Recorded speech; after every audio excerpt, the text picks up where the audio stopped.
Hello दोस्तों, let's crack में आपका स्वागत है। और 14 नवंबर 2021 का साइंस एंड टेक का पेज जो है वो आप लोगों के सामने है। सारे के सारे आर्टिकल बहुत अच्छे हैं, ये भी बहुत अच्छा है, ये भी बहुत अच्छा है, ये भी। और छोटे आर्टिकल्स भी काफ़ी अच्छे आर्टिकल हैं। ओके, तो एक भी आर्टिकल मिस करने वाला नहीं है, इसीलिए वीडियो को पूरी देखिएगा। और मैंने इसके ऊपर खास लिखा है कि मोस्ट इंपॉर्टेंट पेज है, ठीक है। तो चलिए देखते हैं सीधे कि कौन कौन से आर्टिकल्स काम के हो जाते हैं। तो पहले कुछ छोटे आर्टिकल्स की बात करते हैं। लिखा हुआ है एक्सेल प्लैनेट्स। कौन से होते हैं एक्सेल प्लैनेट्स? आपको इसकी डेफिनेशन पता होनी चाहिए। ऐसे एक्सो एक्स्ट्रा सोलर प्लैनेट्स, जिनको आप एक्सो प्लैनेट्स भी कहते हो, जो हमारे सोलर सिस्टम से बाहर के प्लैनेट्स हैं। ऐसे प्लैनेट्स जिनकी जो क्रस्ट है वो बहुत ही थिन होती है। ओके, तो ऐसे प्लैनेट्स जिनकी क्रस्ट बहुत थिन होती है, यानी जैसे एग होता है ना, एग में आप देखो कि उसकी जो क्रस्ट होती है, उसकी जो परत होती है वो बहुत पतली होती है। तो इस टाइप की जो परत होगी जिन प्लैनेट्स की, उनकी जो उन प्लेट्स को जो है, हम प्लैनेट्स को जो है वो एक्सेल प्लैनेट कहेंगे, ठीक है। तो ये पॉइंट आप यहाँ पर ध्यान रखें कि क्रस्ट इनकी बहुत पतली होती है, इसलिए इनको एग शेल प्लैनेट कहा जाता है। अब इन एग शेल प्लैनेट्स के ये ऐसे प्लैनेट्स हैं। अब आपसे दूसरा पॉइंट पूछा जा सकता है कि एग शेल प्लैनेट्स हैबिटेबल होते हैं या नहीं होते। तो एग शेल प्लैनेट्स हैबिटेबल बिल्कुल भी नहीं होते, क्योंकि क्रस्ट बहुत थिन है। और इसीलिए आप देखें तो यहाँ पर प्लेट टेक्टोनिक्स भी नहीं होगा। ओके, प्लेट टेक्टोनिक्स भी नहीं होगा। तो इन चीज़ों के चलते ये अनलाइकली टू हैबिटेबल है। दो पॉइंट्स यहाँ से निकलते हैं, दोनों आपको याद रखने। स्टडी क्या हुई हमें नहीं जानना, ठीक है। दूसरा है इंडस्ट्रियस माइक्रोब। इंडस्ट्रियस माइक्रोब, देखिए इंडस्ट्रीज़ में सबसे ज़्यादा यूज़ होता है कोल। और कोल यहाँ पर जिस तरीके से फॉर्म होता है उसकी डेफिनेशन दी गई है, तो हमें उतना देखना है। तो माइक्रोब्स आपको पता है कि हर जगह पर मौजूद हैं। और माइक्रोब्स जो हैं वो कोल के फॉर्मेशन के लिए पहली स्टेज पर ही क्रिया करते हैं। देखिए कोल का जो फॉर्मेशन होता है वो कैसे होता है। जो ऑर्गेनिक मटेरियल है वो यहाँ पर आपका कोल बनता है। कैसे?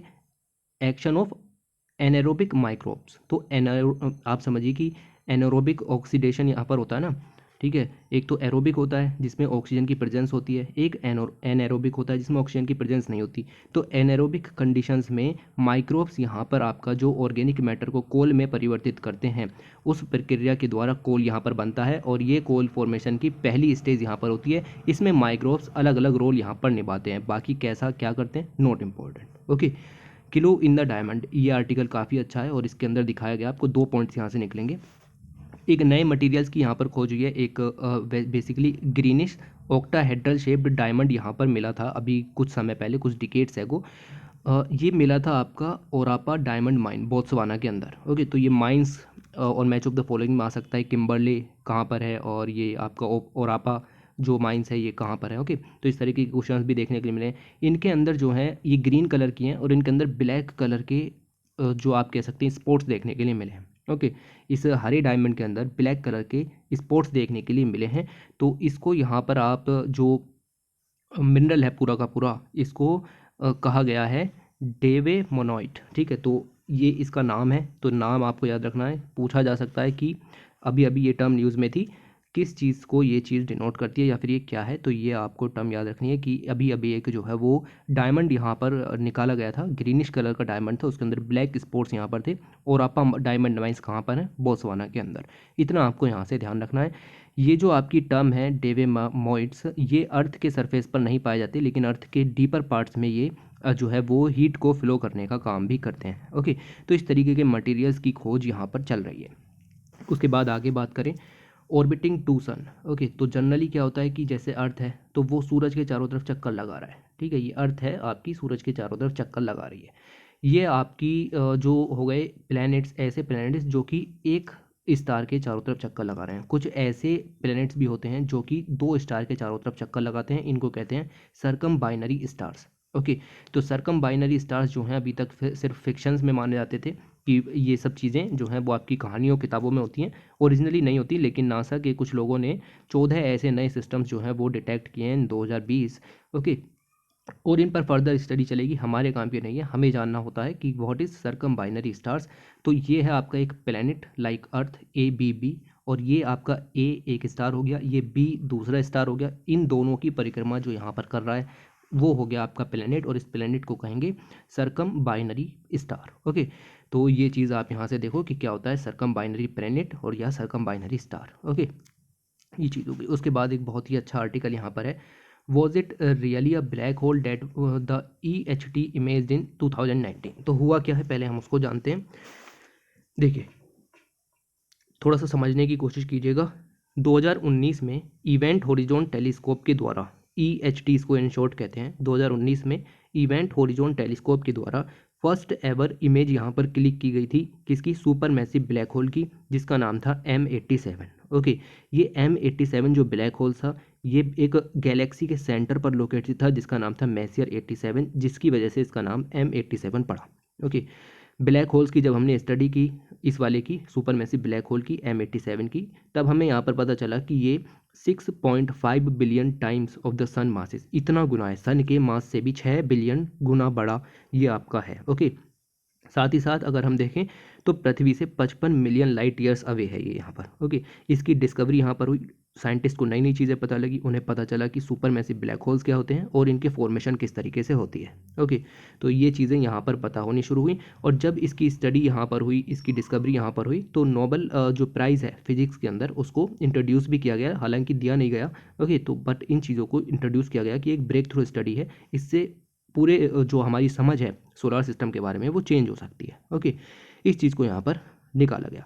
लेकिन अब एक नया पेपर यहाँ पर पब्लिश हुआ है, इसका नाम है the European physical journal C. Okay, ये एक नया एक्सप्लेनेशन लेकर के आया है। इन्होंने कहा है, इसके जो ऑथर्स हैं वो यहाँ पर कहते हैं कि जो M87 था ये ब्लैक होल नहीं था। ओके, तो आप देखो कि उस पर क्या लिखा हुआ है, बड़ी हेडलाइन जो थी वो थी, was it really a black whole.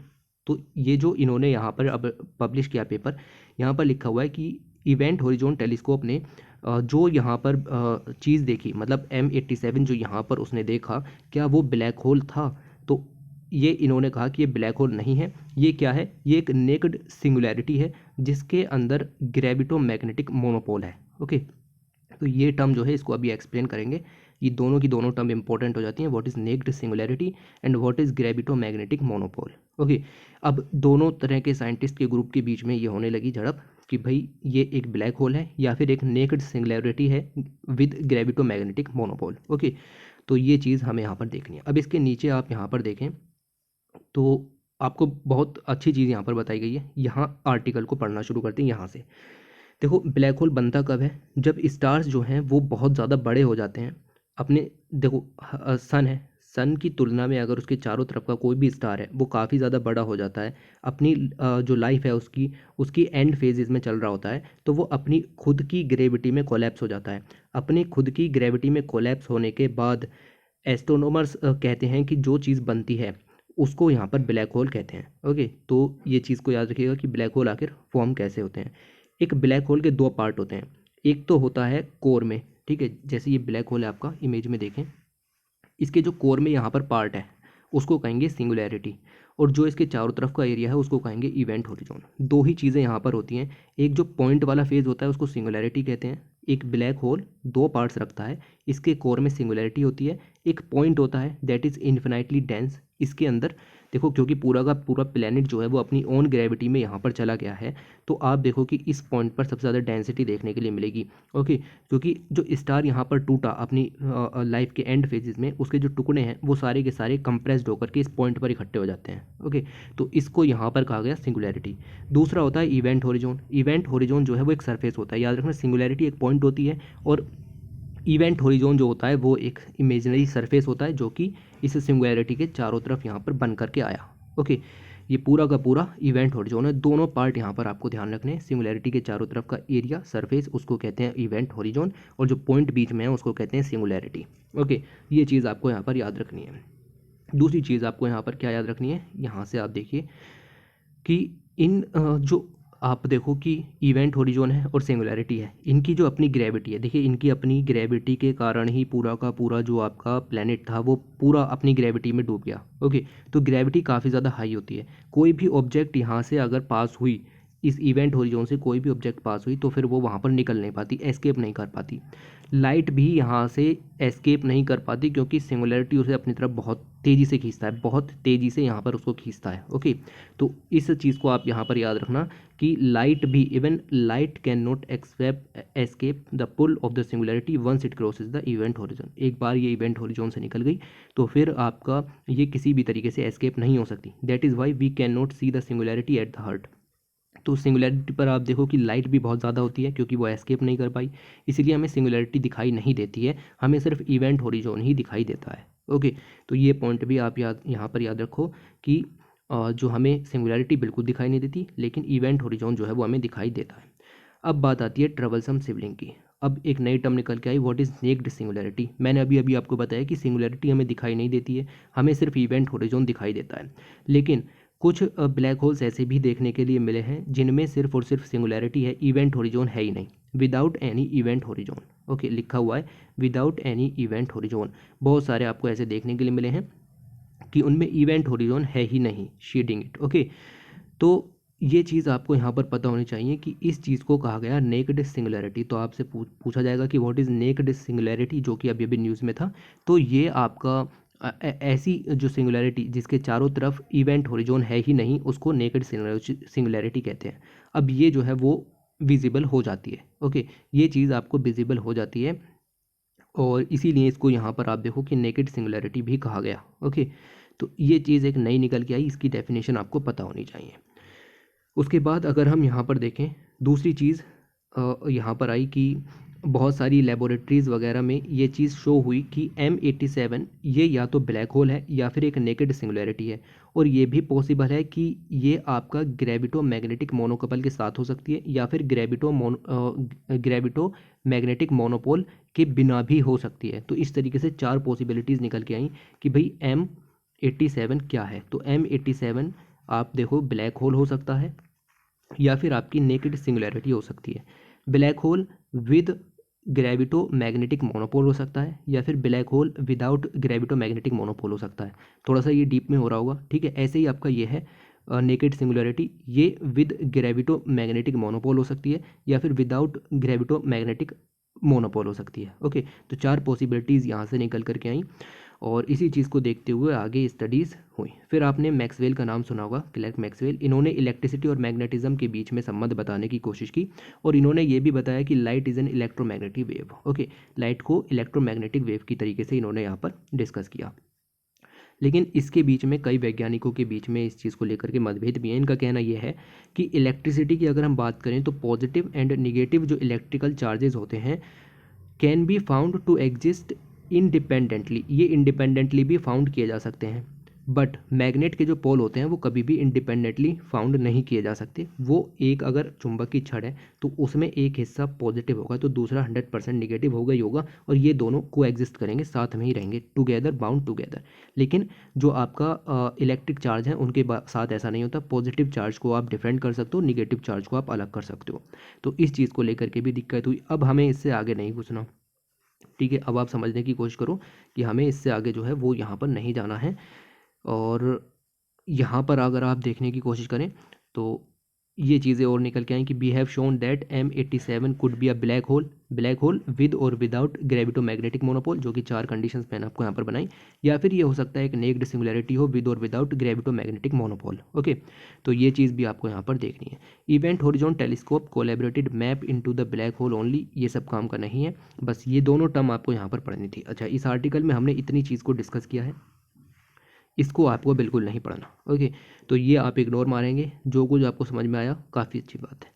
इसके बाद ये जो आपका इमेज दी गई थी यहाँ पर, इस इमेज को भी यहाँ पर देखते हैं कि 2019 में इवेंट होरिजोन टेलीस्कोप के ग्रुप ने एक इमेज कैप्चर की थी जो कि सुपरमैसिव ब्लैक होल की थी, जो कि M87 गैलेक्सी के सेंटर पर था, इसलिए इसका नाम M87 ही दे दिया गया।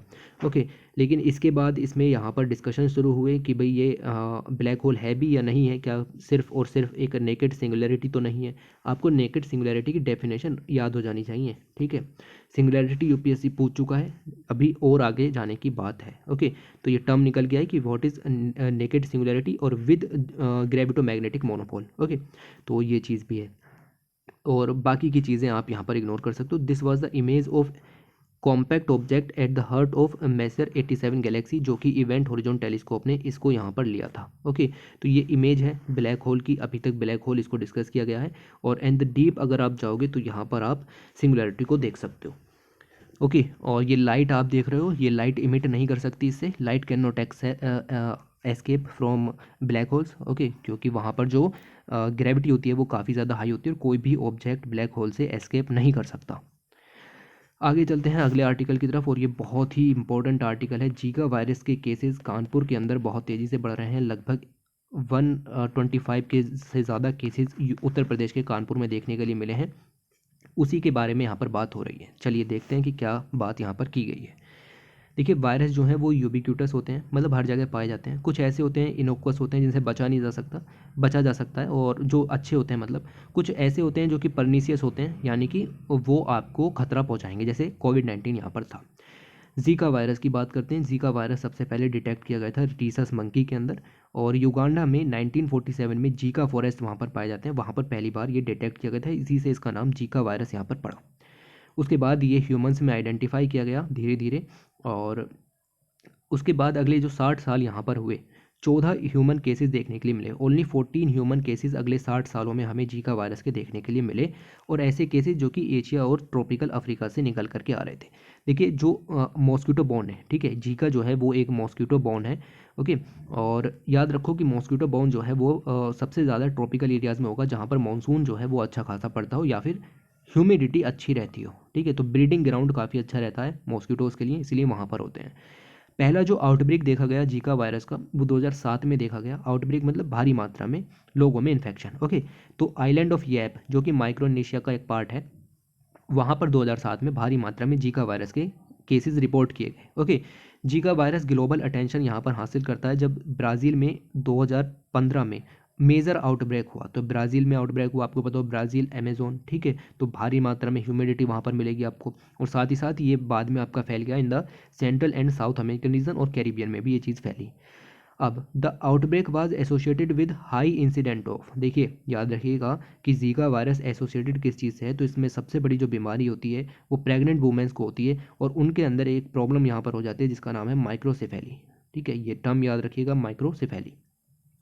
माइक्रोसेफेली एक कंडीशन होती है जिसकी वजह से जो आपका फीटस होता है, भ्रूण जो होता है, उसमें जब उसका माइंड यहाँ पर बन रहा होता है, उसका ब्रेन यहाँ पर क्रिएट हो रहा होता है आपकी मदर के अंदर, तो वो ब्रेन स्मॉल रह जाता है, ब्रेन का फुल डेवलपमेंट नहीं हो पाता। इसको कहते हैं माइक्रोसेफेली। इस कंडीशन को याद रखिएगा, जीका वायरस का एक आउटब्रेक है। ओके, जीका वायरस का एक आउटकम ये यहाँ पर है।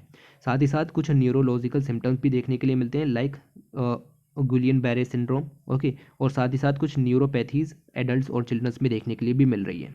2016 में जीका वायरस को public health emergency of international concern declare कर दिया WHO ने। ये जो टाइटल है, ये सिर्फ पेंडेमिक से एक कदम पीछे का टाइटल है, मतलब पेंडेमिक डिक्लेयर करने से पहले आपको किसी वायरस को public health emergency of international concern declare करना होता है। उसके बाद केसेस बहुत तेज़ी से बढ़े, 5 लाख, 1 लाख। साथ ही साथ माइक्रोसेफेली के केसेस भी बढ़े, लगभग 2700 केसेस यहाँ पर हो गए। माइक्रोसेफेली को समझ लो अभी। देखो, ये इमेज यहाँ पर देख लो कि ये आपका एक हेल्दी ब्रेन यहाँ पर होना चाहिए। ओके, लेकिन आपके जो ब्रेन का साइज़ है वो छोटा होता चला जाता है। आप यहाँ पर देख सकते हो ये छोटा हो गया, तो this condition is called microcephaly. आप ये देख सकते हो कि ये रियल लाइफ इमेजेस हैं, ब्यूटीफुल इमेजेस। ओके, और यहाँ पर आप देख सकते हो कि ब्रेन का जो फुल डेवलपमेंट है वो यहाँ पर नहीं हुआ। ओरिजिनली ये साइज़ थोड़ा सा और ज़्यादा यहाँ पर होना चाहिए था, लेकिन बिकॉज ऑफ माइक्रोसेफेली ये ऐसा नहीं हुआ। क्यों? क्योंकि जीका वायरस का ये असर है, ये एक सिम्टम है। ओके, तो ये चीज़ आप देखिए, 2700 केसेस जो हैं वो माइक्रोसेफेली के ब्राज़ील में देखने के लिए मिले, और ऐसे बहुत सारे केसेस देखने के लिए मिले। टोटल 87 कंट्रीज़ में जीका वायरस फैल चुका। पहले जो एविडेंस थे, अर्लीस्ट एविडेंस जीका वायरस के इंडिया में मिले 1952-53 के अंदर, और national institute of virology Pune ने इसके ऊपर काफ़ी ज़्यादा रिसर्च की, डिटेक्ट किया कुछ लोगों में कि इसके खिलाफ एंटीबॉडीज़ भी यहाँ पर मिल चुकी हैं। ओके, जीका इन इंडिया की बात करें, the first outbreak of Zika virus infection in India जो है वो 2017 में देखने के लिए मिला। देखिए, आउटब्रेक में और डिटेक्शन में फ़र्क होता है। डिटेक्शन मतलब एक सिंपल केस भी देखने के लिए मिला हो, डिटेक्शन और आउटब्रेक का मतलब है कि भारी मात्रा में केसेस देखने के लिए मिल रहे हैं। ओके, तो 2017 में रिपोर्ट किया गया। आपका अहमदाबाद, गुजरात से एक केसेस निकल के आए, कृष्णागिरी डिस्ट्रिक्ट तमिलनाडु से ऐसे केसेस आए, और 1000 जगह से इस तरीके के केसेस देखने के लिए मिले। ओके, उत्तर प्रदेश की आप देख सकते हो कि कानपुर में भी लगभग 110 से ज़्यादा केसेस देखने के लिए मिल रहे हैं। अब लिखा हुआ है कि जीका वायरस जो है वो एक मॉस्किटो बॉर्न है, मैंने आपको बता दिया, इलनेस है, और ट्रांसमिट की जाती है by Aedes mosquito. Aedes mosquito के द्वारा ही यहाँ पर ये ट्रांसमिट की जाती है, और एडीज़ मॉस्किटो ही है जो कि चिकनगुनिया और डेंगू भी यहाँ पर फैलाता है। Okay, however Zika virus is transmitted from infected mother to the foetus during pregnancy. मैंने बताया कि किस तरीके से यहाँ पर फैलता है, तो ऐसा फीटस का ऐसा फुल डेवलपमेंट होना चाहिए, लेकिन आप देखो माइक्रोसेफेली की कंडीशंस के कारण ब्रेन का जो साइज़ है वो काफ़ी छोटा होता है, तो इस वजह से ये आपका इन्फेक्ट करता है मदर्स को, और मदर से यहाँ पर फीटस में फैलता है थ्रू ब्लड या फिर अदर बॉडी फ्लूइड्स लाइक आपने कुछ भी भेजा वहाँ पर, ठीक है, ब्लड जा रहा है, न्यूट्रिएंट जा रहे हैं अगर फीटस के अंदर, तो फिर इस चीज़ के कारण ये चीज़ें यहाँ पर फैलती हैं। और भी सिम्टम्स यहाँ पर हैं, रेसिस, रेडनेस इन आई, ईटीसी ईटीसी। ओके, तो it is a mild illness for all ages, लेकिन जो प्रेग्नेंट वुमेन्स हैं उनमें ये काफ़ी गंभीर कंडीशंस उत्पन्न कर देता है। मैंने आपको बता दिया कि क्या कंडीशंस निकल करके आएगी। ब्रेन जो है वो गलत तरीके से फॉर्म होना शुरू हो जाता है, और जो नॉर्मल ब्रेन डेवलपमेंट है वो यहाँ पर नहीं हो पाता, एबनॉर्मल ब्रेन डेवलपमेंट होता है, जिसको माइक्रोसेफेली की कंडीशन यहाँ पर कहते हैं। और बहुत सारे भी न्यूरोलॉजिकल आउटकम्स देखने के लिए मिलते हैं। सिम्टम्स जो हैं वो बहुत ज़्यादा सिमिलर हैं कि इलनेस ही होगा, लेकिन जीका वायरस के ट्रांसमिशन की जो आप देखो कि एरिया जो है या फिर ट्रेवल हिस्ट्री है, वो हमने यहाँ पर जानी कि किस तरीके से ये इम्पैक्ट करता है। और मेजर जो इम्पैक्ट है वो प्रेग्नेंट वुमेन्स पर रहता है, जिसके कारण फीटस में माइक्रोसेफेली की कंडीशंस आ जाती हैं।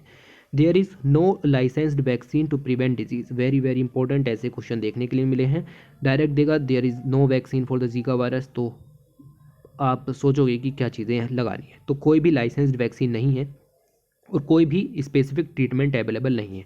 लोगों को एडवाइस दी जाती है कि अगर आपको होता है तो रेस्ट करें, अच्छा खाएं और ड्रिंक करें plenty of fluid. Okay, need to step up. अब जीका वायरस के केसेस बहुत ज़्यादा रिपोर्ट होने शुरू हो गए हैं, एक तो 10 केसेस कानपुर के अंदर देखने के लिए मिले हैं, तो हमें इन सब चीज़ों पर थोड़ा सा सख्ती यहाँ पर बरतनी पड़ेगी। और जब मैं बात कर रहा हूँ सख्ती की, however knowing that the vector of for Zika virus, हमें पता है जीका वायरस कौन फैलाता है, एजीड मॉस्किटो यहाँ पर फैलाता है, तो हमें इसकी पॉपुलेशन को कंट्रोल करना होगा।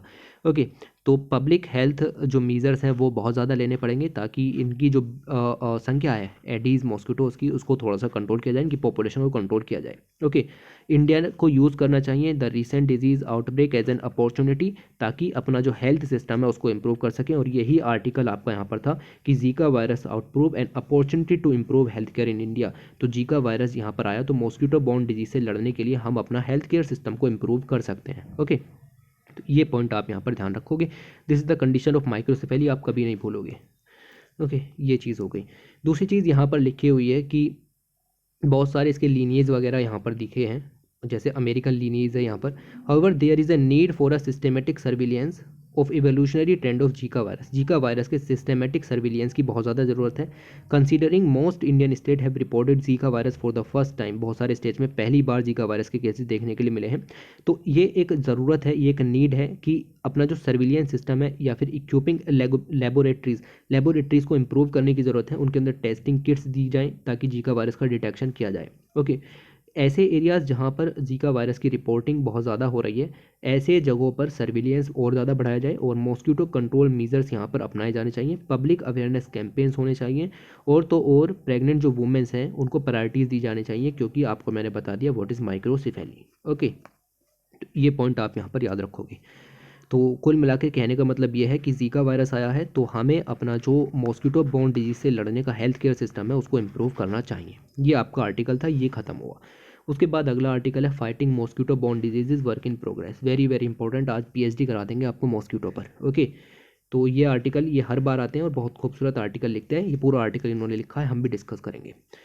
लिखा हुआ है कि मॉस्किटो बॉर्न डिजीज़ जो है वो आज से नहीं, बहुत पुराने समय से चल रही हैं। बहुत बड़े बड़े जो पूरी की पूरी आर्मीज़ यहाँ पर ख़त्म हो गई मॉस्किटोज़ की वजह से, और बहुत सारी इकोनॉमीज़ जो हैं वो भी ख़त्म होती हुई देखी है हमने। ओके, तो ये चीज़ इन्होंने यहाँ पर बताई है। उसी के साथ ही मलेरिया वैक्सीन, क्योंकि पैरासाइट के अगेंस्ट कोई भी वैक्सीन अभी तक डेवलप नहीं थी, लेकिन WHO ने हाल ही में एक वैक्सीन है जो कि मलेरिया के लिए इफेक्टिव है, जिसकी एफिकेसी भी यहाँ पर 50% से ऊपर बताई जाती है, जिसका नाम है मॉस्क्यूरिक्स।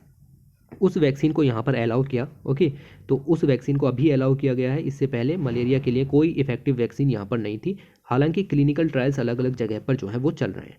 स्पेशली मैंने आपको बताया कि मॉस्किटो बॉर्न डिजीज़ जो है उन जगह पर फैलती है जहाँ पर मानसून की रेन यहाँ पर होती है, लाइक इन द केरल। आपको पता हो केरल में सबसे ज़्यादा डिजीज़ फैलती हैं, क्योंकि वेस्टर्न घाट्स वहाँ पर हैं और साथ ही साथ मानसून रेंज के कारण ह्यूमिडिटी हाई रहती है। ओके, तो ये चीज़ आप यहाँ पर ध्यान में रखोगे।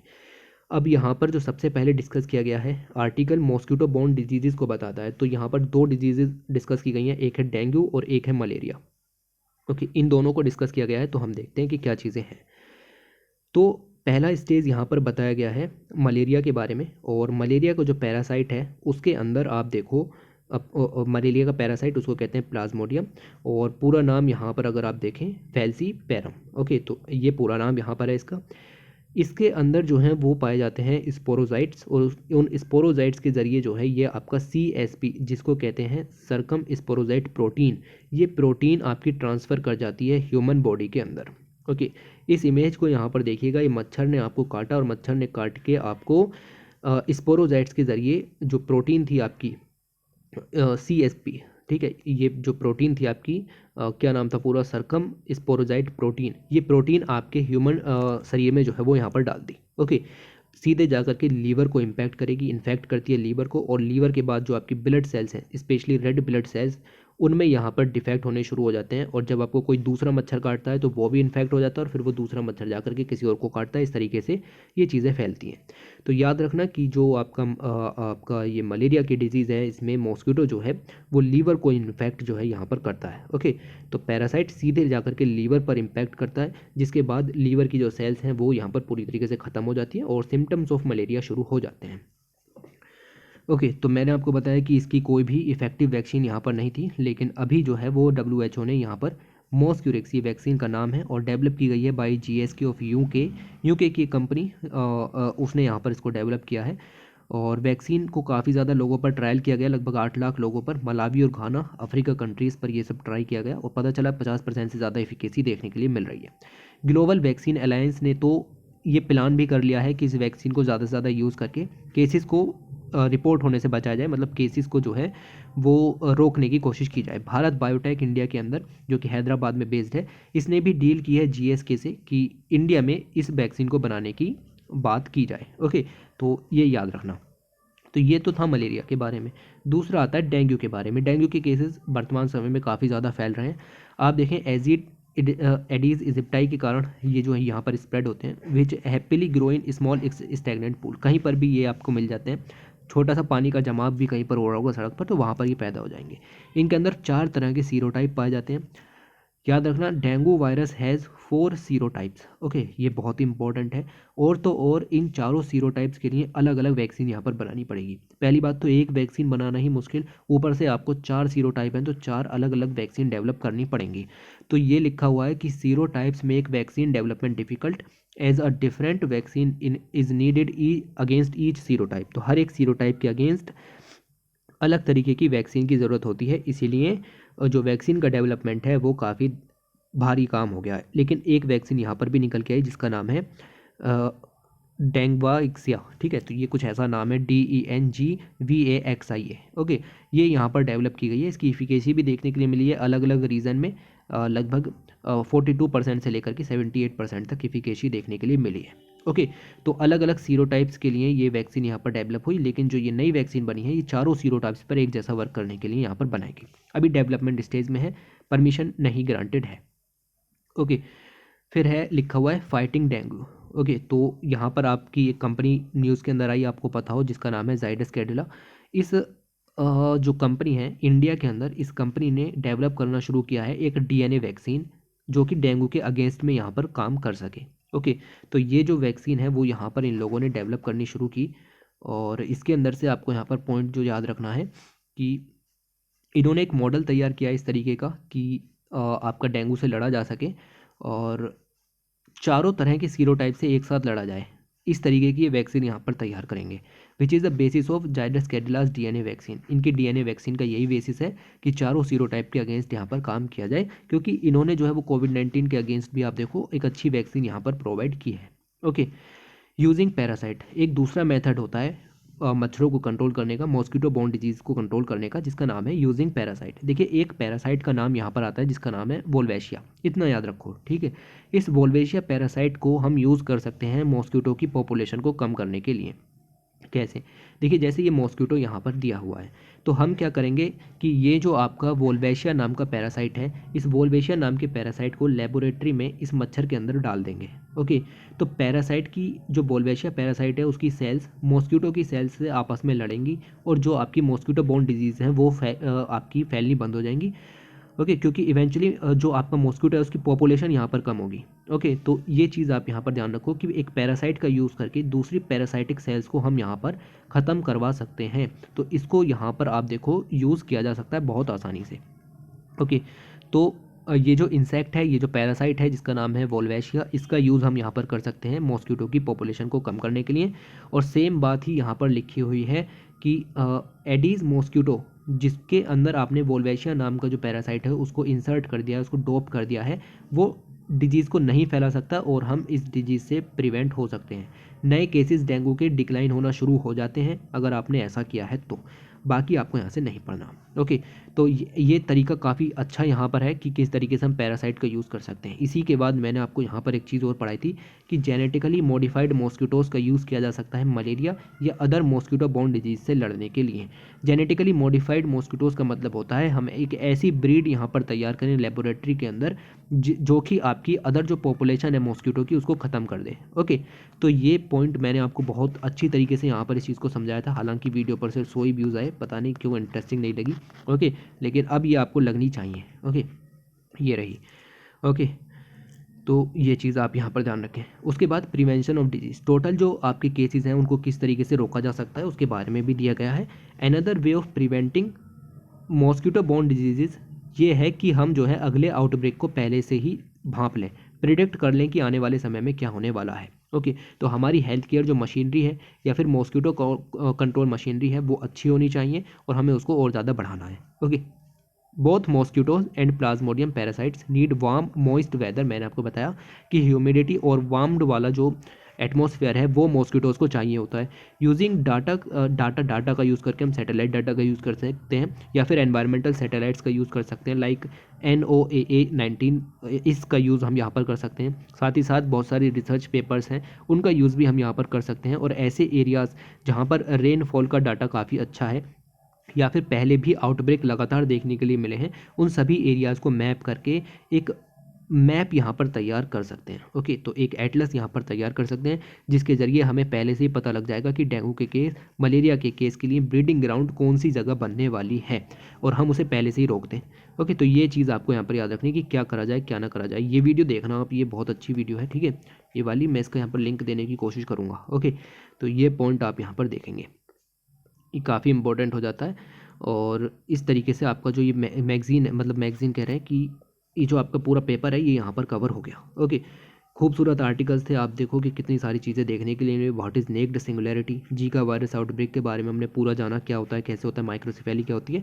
फिर हमने और भी देखा कि मलेरिया और डेंगू ये सब क्या होती हैं, चीज़ें कैसी हैं। ओके, इसमें भी हमें हर एक में टर्मिनोलॉजी देखने के लिए मिली। तो ये बहुत ही खूबसूरत आर्टिकल है। आप मुझे कमेंट में बताओगे कि आपको इन सब में से कौन सा आर्टिकल्स अच्छा लगा। ठीक है, कोई एक पर्टिकुलर आर्टिकल जो आपको अच्छा लगा हो वो आपको यहाँ पर बताना है मुझे। ओके, तो चलिए फिर वीडियो को एंड करते हैं एंड लाइक शेयर सब्सक्राइब ठोक देना। Thanks for watching, take care.